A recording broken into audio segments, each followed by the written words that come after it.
Peter and Jane met in church. They were in the same department in church and they became friends. And after a period of time, they started dating. It was a beautiful relationship, but then several things started happening that made Peter wonder what was going on. Sometimes Jane would say, "Your love is choking me. Your love is choking me." And Peter could not understand what Jane meant.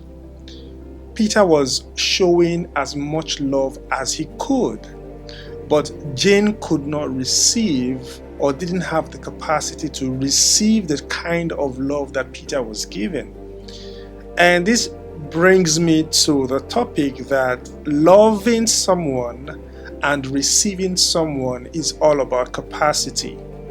There are people who have a large volume of love in them or have large love capacity in them, that when they give it to someone who do not know how to receive that love, or who do not have enough love capacity to receive what is being given to them, they will protest, they will feel irritated, they will sabotage themselves or sabotage that relationship. And love capacity can actually be built. Love capacity can actually be built. So it's not just about saying I love you and that's it and we go into a relationship. People who go into relationships must understand that they need to build their love capacity when it comes to giving and receiving love. Because if your love capacity is small, for instance, your love capacity is 20%, and the person who is loving you, their love capacity is 90%, it would look like they are choking you with a lot of attention, a lot of love, a lot of gifts, a lot of sweet things that they're giving to you. And because you are not used to it, or because you don't have the capacity to be able to receive that type of love, you would sabotage that relationship.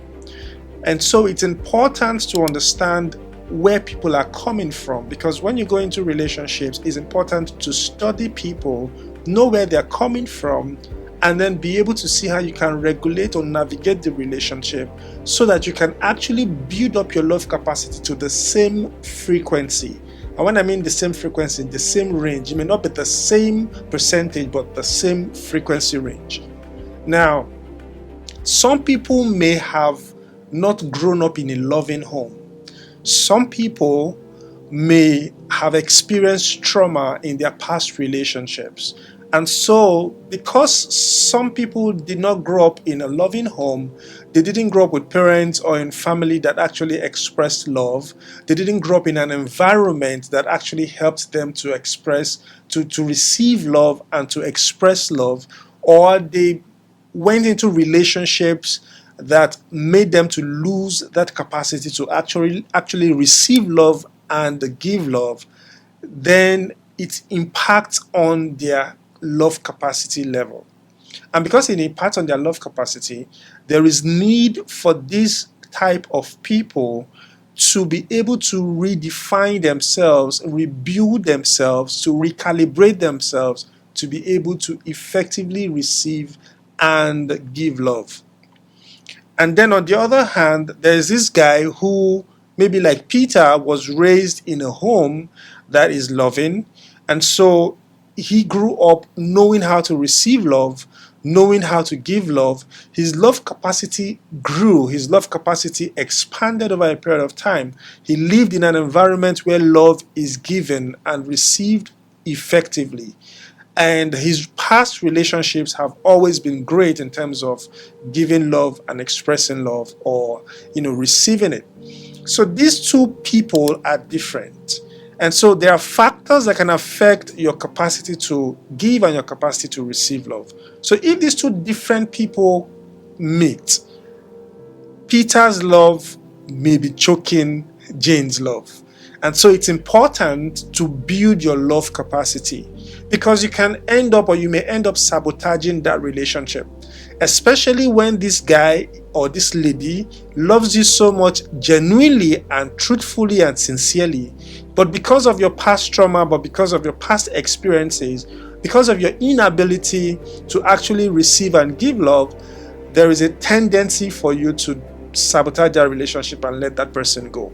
And so as you go into relationships, as you go into a marriage, it's important that you look at your love capacity. You study each other and see what your love capacities are. If there are trauma, if there are past experiences that is limiting or that are limiting you from actually effectively receiving and giving love, it's important for you to seek therapy, seek for help, seek for counseling to help you heal. Because when you heal, you will effectively be able to receive and to give love. So, think about it. Go back to your relationships. Ask yourself, do I have the capacity to receive and to give love? Are there things that are limiting my capacity to receive and to give love? Because when you're able to solve these things or solve these issues or treat those traumas, then you will be able to effectively receive and give love. Some people know how to give love, but they don't know how to receive it. Some people know how to receive and they don't know how to give. The balance is knowing how to give love and how to receive it. I hope this helps you. Receive sense. Take care, guys. Bye.